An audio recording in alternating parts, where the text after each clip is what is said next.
I'm Matt Powell from the SOLIDWORKS training team. When I started learning SOLIDWORKS, it was to help my professor create items to be 3D printed that we can use in the dry lab.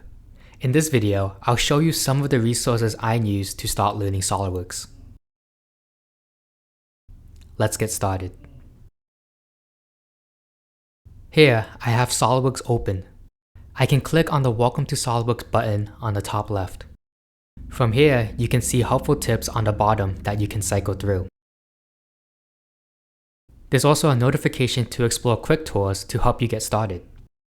But for this tip, we'll look at the content on the Learn tab.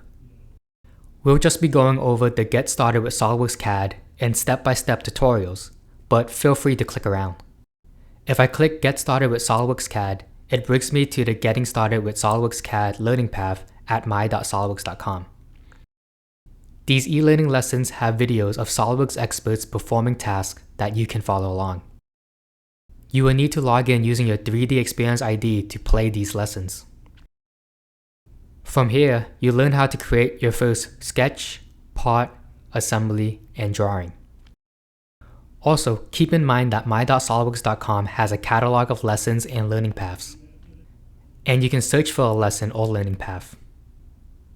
For example, if you are planning to take the CSWA exam in the future, you can search CSWA using the training filter to find lessons or learning paths to help you prepare for the exam.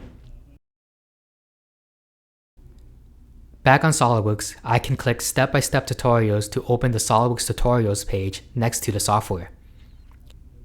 These lessons are written step-by-step instructions.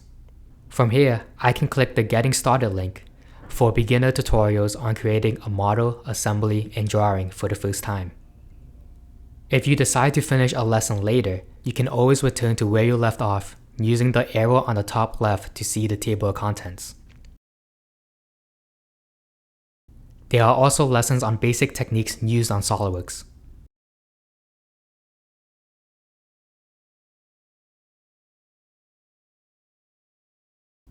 So if you like watching videos of SOLIDWORKS experts performing tasks, visit my.solidworks.com. If you prefer written step-by-step instructions, visit SOLIDWORKS tutorials. The learning teams at SOLIDWORKS provide options to help you learn the way you prefer to learn. Thank you for watching this video. If you found this content helpful, visit the site in the description below to access more training content on SOLIDWORKS.